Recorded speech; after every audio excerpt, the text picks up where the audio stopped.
बिस्मिल्लाहिर्रहमानिर्रहीम। अस्सलाम वालेकुम क्लास 9। क्लास 9 आज हम लोग एक्सरसाइज यूनिट 1 की कंप्लीट कर रहे थे, उसके हम लोगों ने 14 क्वेश्चंस तक कर लिए थे। तो आज हम लोग मूव करेंगे 15 क्वेश्चन पे, जिसका है आपको calculate the maths of the following. जो भी आपको इसमें दिए गए पार्ट्स, आपने उसका मैथ्स कैलकुलेट करना है। जो स्टूडेंट्स चैनल पे नए हैं उनसे रिक्वेस्ट है कि चैनल को सब्सक्राइब कर दें। Let's start our exercise. ये फार्मूलाज आपने पढ़े हैं ऑलरेडी, मैं आपको बता चुकी हूँ, ठीक है। कि एन जो है वो रिप्रेजेंट करता है नंबर ऑफ मोल्स को, स्मॉल एम जो है वो रिप्रेजेंट करता है मास को, कैपिटल एम मोलर मास को रिप्रेजेंट करता है, एन रिप्रेजेंट करता है नंबर ऑफ एटम्स, मॉलिक्यूल या फिर पार्टिकल्स, और एन ए जो है वो एवोगैड्रोस नंबर को रिप्रेजेंट करता है। तो इन चीज़ों को हमने यूज़ करके हमें इस एक्सरसाइज के इस क्वेश्चन को भी इसी तरह से करना है। Let's start. ये क्वेश्चन हमें क्या कहता है कि कैलकुलेट करना है आपने मैस को, calculate the mass of the following. जो भी आपको पार्ट्स दिए गए होंगे आपने उसका मैस फाइंड आउट करना है। तो सबसे पहला पार्ट जो है वो इसका दिया गया है, a part 3.24 into 10⁻18 atoms of iron. ये इसका पार्ट ए है, इसको पहले सोल्व कर लेते हैं। सबसे पहले हम लोग लिखेंगे गिवन डाटा जो कि हमें दिया गया है। ये चीज़ें लिखने के भी मार्क्स होते हैं, तो इसलिए मैं इनको बार बार भी रिपीट करना पड़े तो कर लेती हूँ। सबसे पहले हम गिवन डाटा में देखेंगे हमें क्या क्या चीज़ दी गई है। जैसे कि हमें 3.24 multiply by 10⁻18 atoms of iron, ये हमें दिए गए हैं, ठीक है। अब एटम्स की बात की, यहाँ पे मैंने आपको बताया था कि जब भी हम लोग नंबर ऑफ एटम्स की बात करते हैं, मॉलिक्यूल्स की बात करते हैं या पार्टिकल्स की बात करते हैं, तो हम जो है वो कैपिटल एन से रिप्रेजेंट करते हैं, ठीक है। तो हम इसका मतलब है कहेंगे नंबर ऑफ एटम्स, ठीक है। यहाँ पे हम लिख देते हैं number of atoms of iron जो कि हमें दिए गए हैं, उसको हम डिनोट करते हैं कैपिटल एन से, ठीक है। और वो हमें दिए गए हैं यहाँ पे 3.24 इंटू 10⁻18 एटम्स। उसके बाद इस तरह के क्वेश्चन सोल्व करने के लिए जब हमें नंबर ऑफ एटम्स दिए गए हैं तो हमें पता होना चाहिए कि हमें इसका मोलर मास जो है वो फाइंड आउट करना है। मोलर मास हमने लिखना है, ठीक है, फाइंड नहीं करना बल्कि वो लिखना है, वो हमें दिया गया होता है पीरियोडिक टेबल पे। तो हम यहाँ पे लिखेंगे मोलर मास ऑफ आयरन, जिसको हम मोलर मास को कैपिटल एम से शो करते हैं, ठीक है, डिनोट करते हैं। और उसके बाद जो मोलर मास है आयरन का वो आप पीरियोडिक टेबल में देखें तो आपको पता चलेगा कि वो 56 है। इसके बाद हमें एक और चीज़ लिखनी होती है जो कि मस्ट होता है, एवोगैड्रोस नंबर।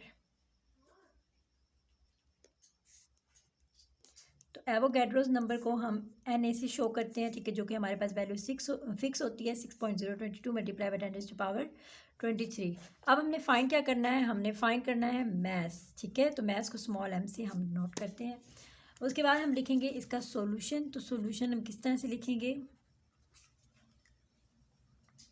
सॉल्यूशन करने के लिए हमारे पास जो फार्मूलाज थे उनके अकॉर्डिंग ही हम इसको सोल्व करेंगे, ठीक है, जो भी हमारे पास ये फार्मूलाज हैं। तो यहाँ पे मैं फार्मूला मैच करती हूँ। यहाँ पे आपको नंबर ऑफ़ एटम्स और आयरन दिए गए हैं, ठीक है। यहाँ पे number of atoms of iron जो है वो कैपिटल एन तो है ही नहीं, इसका मतलब है ये फार्मूला अप्लाई नहीं होगा। यहाँ पे number of atoms of iron यानी कि कैपिटल एन तो है, ठीक है। उसके बाद हमारे पास मोलर मास भी है, तो यहाँ पे मोलर मास नहीं दिया गया, तो इसका मतलब ये फार्मूला भी अप्लाई नहीं होगा। ये फार्मूला अप्लाई होगा क्योंकि इसके अंदर तमाम चीज़ें जो हैं जो इसके अंदर मौजूद हैं, ठीक है, और जो नहीं है वो हमने फाइंड करनी है। तो हम ये फार्मूला लगा लेते हैं और अब हम इसके अंदर वैल्यूज़ को पुट कर लेंगे। तो हमारे पास मैथ्स जो है वो इस क्वेश्चन में देखें तो मैथ्स हमारे पास कितना है वो हम यहाँ पे लिख लेते हैं, जो कि हमें फाइंड आउट करना है, तो दिया नहीं गया, ठीक है। और मोलर मास जो है वो हमारे पास 56 है। Number of atoms of iron जो है वो 3.24 इंटू 10⁻18 है। और एवोगैड्रोस नंबर हमारे पास 6.022 मल्टीप्लाई बाय 10⁻23 है। अब हमने मैथ्स को फाइंड करना है, तो मैथ्स को मैं साइड पे लेके जाऊंगी और 56 को क्रॉस मल्टीप्लाई कर दूंगी इसके साथ, यानी कि 56 मल्टीप्लाई बाय 3.24 इंटू 10⁻18 और इसको हम डिवाइड कर देंगे 6.022 मल्टीप्लाई बाई 10⁻23। अब मैं कैलकुलेटर को यूज़ करूँगी यहाँ पे इसका आंसर जो है वो फाइंड आउट करने के लिए।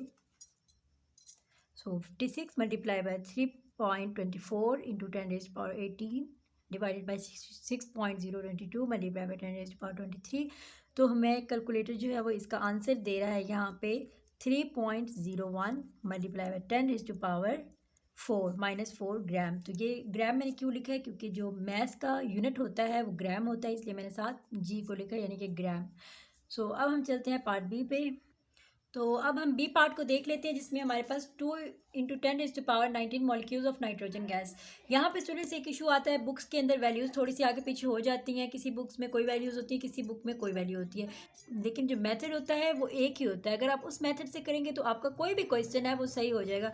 यानी कि जो भी आपके पास जो वैल्यू दी गई है, ऐसा नहीं है कि आप कहें कि ये वैल्यू नहीं है हमारी बुक में। अगर आपकी बुक में नहीं है, हो सकता है आपकी बुक का कंटेंट चेंज हो, तो फार्मूला आपने यही अप्लाई करना है, तो इंशाल्लाह आपका आंसर जो है वो एक्यूरेट आएगा। तो सबसे पहले हमने गिवन डाटा लिखना है कि हमें दिया क्या गया है। तो हमें मॉलिक्यूल्स ऑफ नाइट्रोजन गैस दिए गए हैं, ठीक है। तो हम इसे ये कहेंगे कि नंबर ऑफ मॉलिक्यूल्स हमें दिए गए हैं। नंबर ऑफ मॉलिक्यूल्स जिसको हम n से डिनोट करेंगे, तो वो हमारे पास है 2 इंटू 10⁻19। सो उसके बाद और चीज़ हमें कोई भी नहीं दी गई। हमें खुद से पता है कि मोलर मास भी हमें पता होना चाहिए नाइट्रोजन गैस का। Molar mass of nitrogen gas, तो नाइट्रोजन गैस का फार्मूला जो होता है वो N2 होता है, ठीक है। तो वो हमारे पास क्या है 2 इंटू 14, ठीक है। तो 2 मैंने ये इसलिए लिखा क्योंकि साथ 2 था, और 14 जो है वो इसका एटॉमिक मास होता है, ठीक है। तो हम लिख लेंगे, और 14 को हम 2 से मल्टीप्लाई करेंगे तो हमारे पास 28 आ जाएगा। इसके बाद एवोगैड्रोस नंबर होगा। एवोगैड्रोस नंबर हमें पता होना चाहिए, जो कि हमें याद करना है, ठीक है। तो उसको हम Na से शो करते हैं, तो 6.022 मल्टीप्लाई बाई 10⁻23 हमारे पास आ जाएगा। अब हमें क्या चीज़ फाइंड करनी है अकॉर्डिंग टू क्वेश्चन। जो मेन क्वेश्चन है जिसके हम पार्ट सारे कर रहे हैं, तो मेन क्वेश्चन में कहा गया है कि मैथ को फाइंड करना है, ठीक है। तो अब हम लोग इसका सॉल्यूशन देख लेते हैं।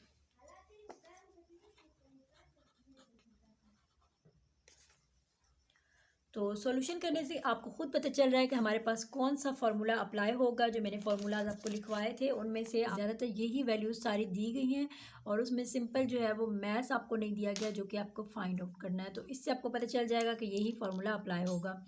सो इस फार्मूला को मैं लिख लेती हूँ। तो ये मैंने फार्मूला यहाँ पे लिख लिया। वैल्यूज़ पुट कर लेंगे हम लोग। मैथ्स हमारे पास नहीं गिवन है, उसको हमने फाइंड आउट करना है। मोलर मैथ्स हमें दिया गया है यहाँ पे 28, और नंबर ऑफ़ मॉलिक्यूल्स जो है वो 2 इंटू 10⁻19 है, और Avogadro's number 6.022 multiply by 10⁻23। Maths को हमने फाइंड आउट करना है, इसको हम साइड पे लिखेंगे और 28 को मल्टीप्लाई कर देंगे इसके साथ। 28 मल्टीप्लाई बाई 2 इंटू 10⁻19 डिवाइड कर देंगे 6.022 को इंटू 10⁻23 के साथ। सो अब हम कैलकुलेटर के थ्रू इसको जब हम मल्टीप्लाई करेंगे तो इसका क्या आंसर आता है, या इसको ओवरऑल सोल्व करेंगे तो हमारे पास क्या आंसर आता है।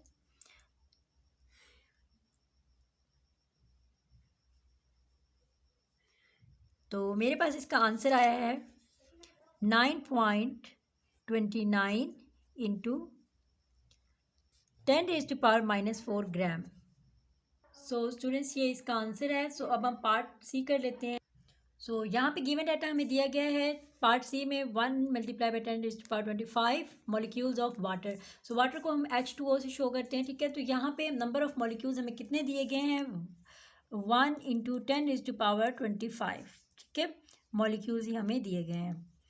सेकंड चीज़ हमें मोलर मास इसका पता होना चाहिए H2O यानी कि वाटर का, ठीक है। हाइड्रोजन के हमारे पास कितने होते हैं, एटॉमिक नंबर कितना होता है, और जो साथ 2 है इसको पहले हम हाइड्रोजन के देख लेते हैं। हाइड्रोजन के साथ 2 है तो 2 लिखेंगे, और इसको हम मल्टीप्लाई कर देंगे हाइड्रोजन के एटॉमिक मास के साथ जो कि 1 है, ठीक है। और उसमें हम प्लस कर देंगे ऑक्सीजन के। ऑक्सीजन हमारे पास कितने हैं 16 होते हैं, ठीक है।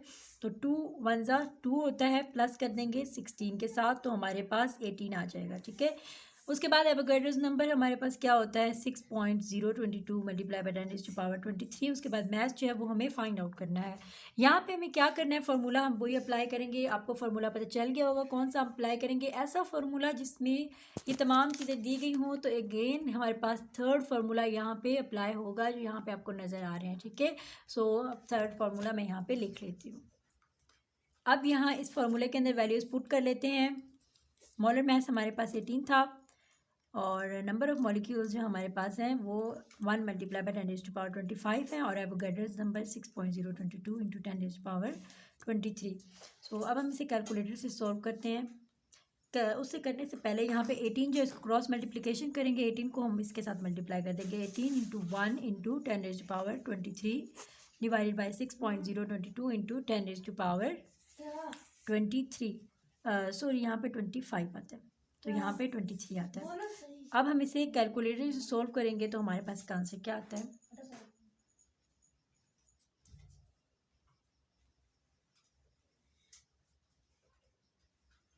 तो मैंने कैलकुलेटर से सोल्व किया तो इसका आंसर आया है 298.9 ग्राम।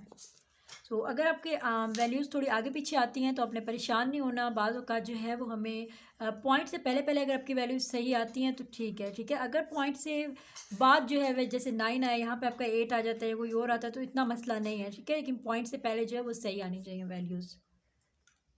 सो पार्ट डी हमें कहता है 3 इंटू 10⁻6 एटम्स ऑफ एल्यूमिनियम। तो गिवन डाटा हमें क्या दिया गया है, नंबर ऑफ एटम्स हमें दिए गए हैं जो कि 3 इंटू 10⁻6 है। मोलर मास हमें पता होना चाहिए। एल्यूमिनियम का मोलर मास हमारे पास कितना होता है, 27 होता है। इसके बाद हमें एवोगैड्रोस नंबर जो है वो पता है,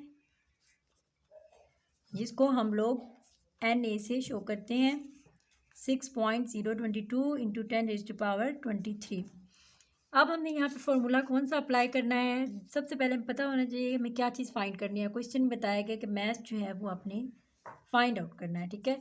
तो अब हम इसका सॉल्यूशन करते हैं। सॉल्यूशन करने में हमने कौन सा फार्मूला अप्लाई करना है, तो आपको पता चल रहा है यहाँ पे वही सेम फार्मूला जो ऊपर हमने यूज़ किया वही होगा यूज़। सो उसका रीज़न क्या है, क्योंकि हमें जो है यहाँ पे आप देखें तो थर्ड फार्मूला की बात कर रही हूँ कि मैथ्स हमें फाइंड आउट करना है। मैथ्स हमें फाइंड आउट करना है। मोलर मैथ्स हमें दिया गया है, नंबर ऑफ़ मॉलिक्यूल्स दिए गए हैं या नंबर ऑफ़ एटम्स जो भी हैं वो दिए गए हैं, एवोगैड्रोस नंबर भी दिए गए हैं। जब 3 चीज़ें दी गई हों तो एक चीज़ फाइंड कर सकते हैं। इवन 2 चीज़ें भी दी गई हों तो हम इसको मज़ीद सॉल्व आउट कर सकते हैं। लेकिन अगर एक ही चीज़ में, एक ही क्वेश्चन में या एक ही फार्मूला में 2 चीज़ें नहीं दी गई तो उसका मतलब है वो फार्मूला इस पर अप्लाई नहीं हो सकता। ऊपर वाले फार्मूलाज में आप देखें तो आपको चेंजिंग नज़र आएगी, तो ये फार्मूला जो है वो इसमें एक्यूरेट लगेगा, ठीक है। तो इसको मैं लिख लेती हूँ। सो मैंने यहाँ पे फॉर्मूला लिख लिया है तो मैं वैल्यूज़ पुट कर लेती हूँ इसमें। मोलर मास हमारे पास 27 है। नंबर ऑफ एटम्स हमारे पास है 3 इंटू 10⁻6 और एवोगैड्रोस नंबर 6.022 इंटू 10⁻23। अब मैथ्स को हम साइड पे लेके जाएंगे क्योंकि मैथ्स को जो है हमने इसको मैं बाकी यहाँ पे कर लेती हूँ। मैथ्स को हमने फाइंड करना है, इसको हम साइड पे लेके जाएंगे। 27 को इसके साथ मल्टीप्लाई कर देंगे 3 इंटू 10⁻6 इसके साथ, और ये एवोगैड्रोस नंबर हम नीचे एज इट इज़ लिख देंगे। अब यहाँ पे कैलकुलेटर के थ्रू हम इसको मज़ीद सोल्व करेंगे तो हमारे पास इसका आंसर आ जाएगा। तो कैलकुलेटर के थ्रू जब मैंने इसे किया तो मेरे पास इसका आंसर आया 1.34 इंटू 10⁻⁻16 और मैथ्स का जो है वो यूनिट होता है ग्राम में। तो ये इसका आंसर है। आई होप स्टूडेंट्स ये क्वेश्चंस आपको अच्छी तरीके से समझ आ गए होंगे। अगर आपका इससे रिलेटेड कोई क्वेश्चन हो तो आप कमेंट्स में कर सकते हैं। मुझे अपनी दुआ में याद रखिएगा। अपना बहुत सारा ख्याल रखिएगा। अल्लाह हाफिज़।